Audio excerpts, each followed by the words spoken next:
आज आपण ह्या छानशा लॉंग वेल्वेट ड्रेसची संपूर्ण कटिंग आणि स्टिचिंग पाहणार आहोत. तर त्यासाठी व्हिडिओ स्किप न करता संपूर्ण पहा. इथे आपण वेल्वेटचं फॅब्रिक 4 फोल्डमध्ये घेतलंय.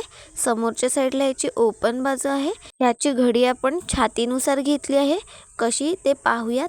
आपली छाती आहे 36 इंच, त्याचा चौथा भाग येतो 9 इंच आणि त्यामध्ये 2 इंच शिलाई मार्जिन. आता इथं शिलाई मार्जिन तुम्ही तुमच्या आवडीनुसार कमी जास्ती करू शकता. अशा पद्धतीने घडी घेतल्याने आपलं एक्स्ट्रा कापड वाया जात नाही. त्यानंतर आपल्या टॉप पार्टची उंची आहे 13 इंच आणि त्यामध्ये 1 इंच शिवण्यात. अशी 14 इंच आपण टॉप पार्टची उंची घेतली आहे. आता गळा खोलीनुसार शोल्डर घेतोय आपण 6 इंच. तिथूनच खालच्या साईडला मुंढा खोलीसाठी 6.5 इंचाला मार्क करतोय. त्यानंतर बंद बाजूकडून 6 इंचाला मार्क करून हे दोन्ही पॉईंट्स जोडून घेऊयात. अशा पद्धतीने मार्क केल्याने आपली मुंढा रेषा आणि छाती रेषा अगदी सरळ रेषेत येतात. आता छाती रेषेवर आपण छातीच्या चौथ्या भागाला मार्क करून घेऊयात. त्यानंतर खालच्या साईडला कमरेचा चौथा भाग आणि त्यामध्ये 2 इंच शिलाई मार्जिन. आता फिटिंग लाईन आणि मार्जिन लाईन जोडून घेऊयात, म्हणजेच आपल्याला मापं टाकायला सोपं जाईल. आता मागील मुंड्यासाठी इथे आपण 1.25 इंचाला मार्क करतोय. मुंढा लाईनच्या मध्यातून अशा पद्धतीने मागील मुंड्याचा शेप देऊन घ्या. फिटिंग लाईनच्या इथे 1.5 इंच खालच्या साईडला या, म्हणजेच आपल्या मुंढ्यात चुण्या येत नाहीत. आता मागील मुंड्याच्या इथे अर्धा इंच आतल्या साईडला येत मुंढा लाईनचा मध्य काढून तिथे आपल्याला 1.5 इंच आतल्या साईडला मार्क करून घ्यायचं आहे. पहा, आता हे दोन्ही पॉईंट्स जोडत इथं आपण पुढील मुंड्याचा शेप देऊन घेतोय. त्यानंतर गळारुंदी घेतोय आपण 3 इंच. पुढील गळा आपला 6 इंच आहे आणि अर्धा इंच शिवण्यात. असं इथे आपण 6.5 इंचाला मार्क करून पुन्हा बंद बाजूकडून 3 इंचाला मार्क करून पुढील गळ्यासाठी आपण चौकोनी गळ्याचा शेप देऊन घेतोय. तुम्ही तुमच्या आवडीनुसार कोणत्याही गळ्याचा शेप देऊन घ्या. इथे आपल्या पुढील भागाचं ड्राफ्टिंग झालं. आता आपण कटिंग करून घेतोय. सुरुवातीला आपल्याला मागील मुंड्याचा शेप आहे असा कटिंग करून घ्यायचा आहे. त्यानंतर आपल्याला यामधून मागील भाग सेपरेट करून घ्यायचा आहे. त्यानंतरच आपण पुढील मुंड्याचा शेप आणि पुढील गळ्याचा शेप कटिंग करून घेतोय.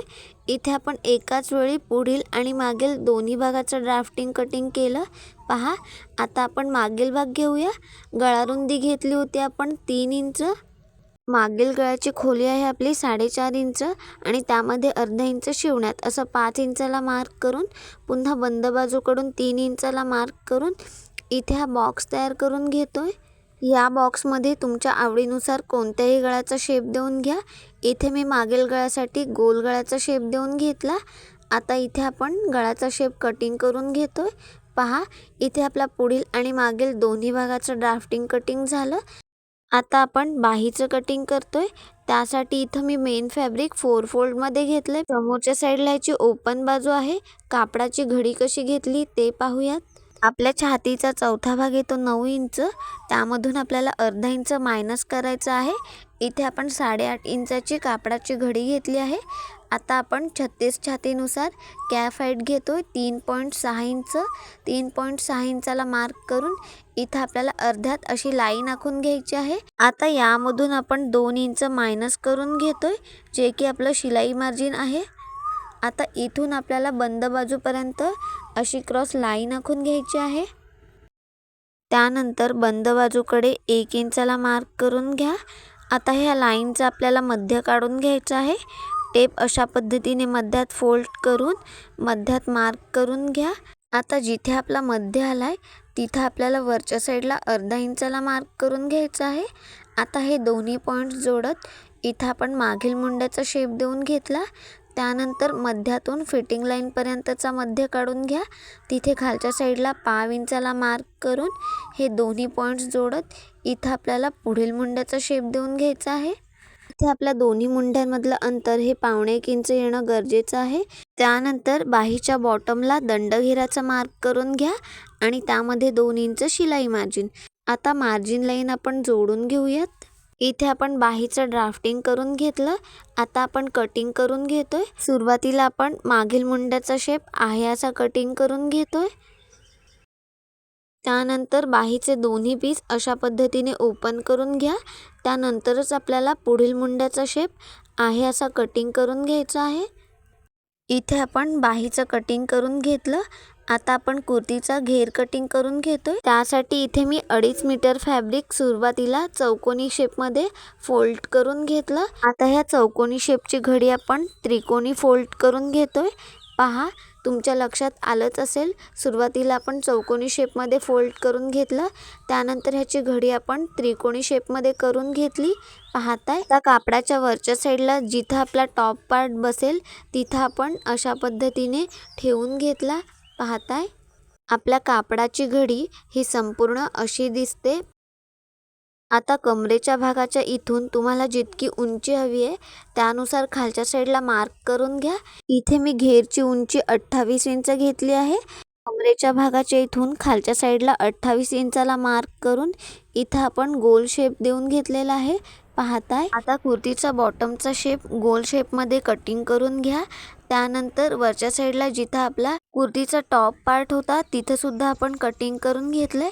इथे आपण अगदी सोप्या पद्धतीने कुर्तीचा घेर कटिंग करून घेतला। पाहताय, आता आपण स्टिचिंग करूयात। आता आपण गळ्याला पट्टी जोडतोय।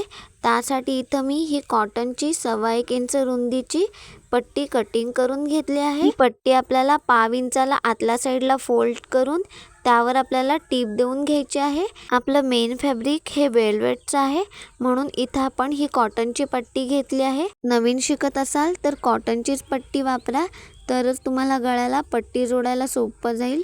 पहा, इथं आपण 1/2 इंचाला आतल्या साईडला पट्टी फोल्ड करून घेतली। आता इथं मी टॉप पार्ट घेतला आहे। ही पट्टी आपल्याला गळ्याच्या बाजूने अशा पद्धतीने ठेवून 1/2 इंच इतपत शिलाई मार्जिन घेत शिलाई करायला सुरुवात करायची आहे। गळ्याच्या शेपपर्यंत सरळ शिलाई करून घ्या। आता इथं आपला गळ्याचा शेप आहे तिथं आपण कापडाची चुणी तयार करून घेतोय। पाहताय, अगदी सोपी पद्धत आहे। गळ्याला चुणी देऊन झाली की सुई आतल्या साईडला ठेवून मग फुटर उचलून कापडाची दिशा बदलून घ्या। पुन्हा आपल्याला गळ्याच्या शेपपर्यंत सरळ शिलाई करून घ्यायची आहे। पुन्हा आपण कापडाची चुणी तयार करून घेतोय। आपल्या पट्टीचं कापड हे डाव्या साईडला अशा पद्धतीने फोल्ड करून घ्या। त्यानंतर ह्यावर आपल्याला सरळ शिलाई करून घ्यायची आहे। आता सुई आतल्या साईडला ठेवून मग फुटर उचलून कापडाची दिशा बदलून घ्या। अशा पद्धतीने पट्टी जोडलीत तर आपल्या गळ्याचा शेप हा आहे असा परफेक्ट येईल। पुन्हा आपल्याला सरळ शिलाई करून घ्यायची आहे। त्यानंतर जिथे आपला चौकोनी गळ्याचा शेप आहे तिथं आपल्याला शिलाईपर्यंत कट्स देऊन घ्यायचे आहेत। पहा, आता ही पट्टी आपण आतल्या साईडला फोल्ड करून घेतोय। आता पट्टीच्या वरच्या साईडने आपल्याला दाबटीप देऊन घ्यायची आहे। दाबटीप दिल्याने आपला गळा हा फिटिंगला परफेक्ट बसतो। त्याचसोबत आपल्या गळ्याला फिनिशिंग सुद्धा छान येते। इथे आपण कॅनव्हासचा वापर न करता अगदी सोप्या पद्धतीने आणि फिनिशिंग सोबत गळ्याला पट्टी शिलाई करून घेतली। पहा, आता आपण गळ्याला लेस लावून घेतोय। इथे मी कुर्तीला मॅच होईल अशी ब्रॉड लेस घेतली आहे। चौकोनी गळ्याला अशा पद्धतीची लेस ही सुंदर दिसते। आता जिथं आपल्या गळ्याचा शेप आहे तिथं आपल्याला लेसची चुणी तयार करून घ्यायची आहे। पहा, अगदी सोपी पद्धत आहे। लेस लावत असताना जिथं आपल्या गळ्याचा आकार आहे तिथं सुई आतल्या साईडला ठेवून मग लेसची दिशा बदलून घ्या, तरच आपल्या लेसला छान फिनिशिंग येईल।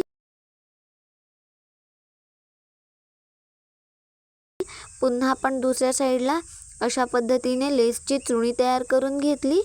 पुन्हा सुई आतल्या साईडला ठेवून इथं आपण लेसची दिशा बदलून घेतली। पहा, अगदी सोपी पद्धत आहे। आता यावर आपल्याला पुन्हा एक कडेने टीप देऊन घ्यायची आहे। आपलं फॅब्रिक हे प्लेन आहे, त्यामुळे अशा पद्धतीच्या ब्रॉड लेस ह्या छान दिसतात। इथे आपण पुढील भाग तयार करून घेतला। आता आपण मागील भाग घेतोय। आपण जी 1.25 इंचाची अस्तरची पट्टी घेतली होती ती गळ्याच्या वरच्या साईडने अशा पद्धतीने ठेवून 1/2 इंच इतपत शिलाई मार्जिन घेत पट्टी जोडून घेतोय। जिथं आपल्या गळ्याचा गोल शेप आहे तिथं आपल्याला कापडाच्या चुण्या तयार करून घ्यायच्या आहेत। अशा पद्धतीने गळ्यावर चुण्या दिल्यामुळे आपल्या गळ्याचा शेप हा बिघडत नाही, आहे असा परफेक्ट येतो। पुन्हा आपण गळ्याच्या दुसऱ्या बाजूला जिथं गोल शेप आहे तिथं कापडाच्या 3-4 चुण्या तयार करून घेतल्या। आता पुन्हा आपल्याला सरळ शिलाई करून घ्यायची आहे। त्यानंतर ही पट्टी आतल्या साईडला फोल्ड करून त्यावर आपल्याला दाबटीप देऊन घ्यायची आहे. दाबटीप दिल्याने आपल्या गळ्याला छान फिनिशिंग येते. त्याचसोबत तो फिटिंगला सुद्धा परफेक्ट बसतो. वेल्वेटचं कापड हे कटिंग केल्यानंतर फोल्ड होत असतं, त्यामुळे कटिंग केल्यानंतर लगेचच शिलाई करून घ्यायची. इथे आपण मागील भाग तयार करून घेतला. आता आपण कुर्तीचा घेर जोडून घेतोय. पहा, मी अशा पद्धतीने समोरील भागाकडून टॉप पार्ट ओपन करून घेतला. त्यावर आपल्या घेरचं कापड समोरच्या साईडने अशा पद्धतीने ठेवून घ्या. व्यवस्थित पहा, आपल्या मेन फॅब्रिकच्या दोन्ही बाहेरील बाजू ह्या एकमेकावर आहेत. आता इथे एकदा बितपत शिलाई मार्जिन घेत टॉप पार्टला घेरचं कापड जोडून घेतोय. पहा, आपली सिंगल शिलाई करून झाली की लगेचच त्यावर आपण डबल शिलाई करून घेतली. इथे मी याच पद्धतीने मागील भागाला सुद्धा घेर जोडून घेतला. पहा, इथे आपला पुढील आणि मागील दोन्ही भाग तयार करून घेतले. आता आपण शोल्डर जोडून घेतोय. त्यासाठी इथे मी पुढील आणि मागील दोन्ही पार्ट आतल्या साईडने एकमेकावर ठेवून घेतले. आता दोन्ही शोल्डर पट्टी अशा पद्धतीने एकमेकावर ठेवत एकदा बितपत शिलाई मार्जिन घेत इथे आपल्याला शोल्डर शिलाई करून घ्यायचे आहेत. शोल्डर शिलाई करते वेळेस डबल शिलाई करून घ्या. याच पद्धतीने आपण दुसऱ्या बाजूचे शोल्डर सुद्धा आतल्या साईडने एकमेकावर ठेवत एकदा बितपत शिलाई मार्जिन घेत डबल शिलाई करून घेतले. आता शोल्डरचे दोन्ही पार्ट अशा पद्धतीने ओपन करून घ्या. आता आपण बाही जोडून घेतोय. बाही जोडत असताना बाहीचा जो खोल शेप असतो तो पुढील भागाकडे येणं गरजेचं आहे. आता बाहीच्या मध्यात इथं आपण नॉच देऊन घेतोय. आता जिथं आपण नॉच दिलाय तो बरोबर आपल्याला शोल्डर पट्टीच्या मध्यात ठेवून घ्यायचा आहे. पाहताय अशा पद्धतीने. आता एकदा बितपत शिलाई मार्जिन घेत इथे आपण बाही शिलाई करून घेतोय. अशा पद्धतीने मध्यातून बाही जोडल्याने ती दोन्ही बाजूला अगदी समान पुरते. त्याचसोबत आपल्या बाहीचा शेपसुद्धा परफेक्ट येतो आणि ती फिटिंगला सुद्धा छान बसते. आपली एका साईडची बाही जोडून झाली की पुन्हा आपण मध्यातून दुसऱ्या साईडची बाही शिलाई करून घेतोय. इथे आपलं वेल्वेटचं कापड आहे, त्यामुळे बाहीला आपण फक्त सिंगल शिलाई करणार आहोत. त्यामुळे शिलाई करत असताना शिलाई ही लहान घ्या. पाहताय इथं आपण बाही जोडून घेतली.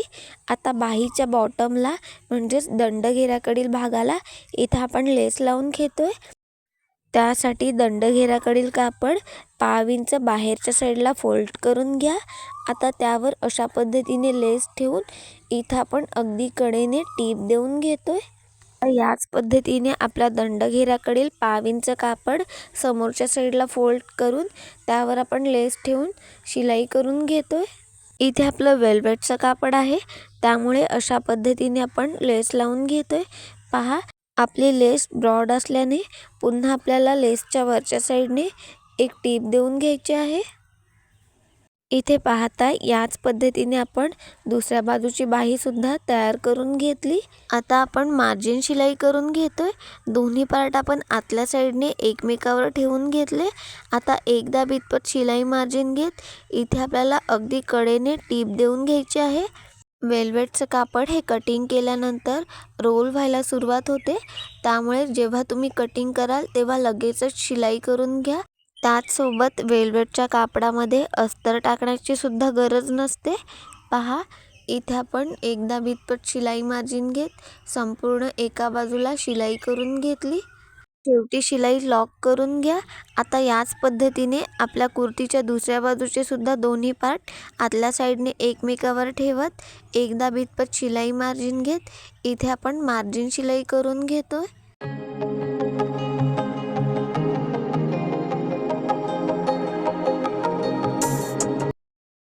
इथे पाहताय आपण कुर्तीच्या दोन्ही बाजूला एकदा बितपत शिलाई मार्जिन घेत मार्जिन शिलाई करून घेतली. त्यानंतर तुमच्या साईजनुसार कुर्ती अल्टर करून घ्या. इथे मी माझ्या मापानुसार कुर्ती अल्टर करून घेतली. आता आपण कुर्तीच्या बॉटमला लेस लावून घेतोय. आपल्या घेरच्या बॉटमचं कापड 1/2 इंच बाहेरच्या साईडला अशा पद्धतीने फोल्ड करून त्यावर आपल्याला ही लेस ठेवून घ्यायची आहे. पहा, आता इथे आपण अगदी कडेने टीप देऊन घेतोय. आपलं वेल्वेटचं कापड असल्याने ते डबल फोल्ड करण्याची गरज लागत नाही, त्यामुळे अशा पद्धतीने 1/2 इंच कापड बाहेरच्या साईडला फोल्ड करून त्यावर अगदी व्यवस्थित लेस ठेवून इथे आपल्याला टीप देऊन घ्यायची आहे. टीप देत असताना आपलं कापड आणि लेस व्यवस्थित एकमेकावर आहेत का ते सुद्धा पहा. शेवटी आपल्याला लेस फोल्ड करून अशा पद्धतीने टीप देऊन घ्यायची आहे. पहा, इथे आपली बॉटमची लेस लावून झाली की लगेचच आपण वरच्या साईडला सुद्धा टीप देऊन घेतोय. इथे आपल्या लॉंग वेल्वेट ड्रेसची संपूर्ण कटिंग आणि स्टिचिंग झाली आहे. तुम्हाला या ड्रेसची शिलाई कशी वाटली ते कमेंट करून नक्की कळवा आणि चॅनलवर नवीन असाल तर चॅनलला लाईक करा, शेअर करा आणि सबस्क्राईब करा. व्हिडिओ संपूर्ण पाहिल्याबद्दल मनापासून धन्यवाद.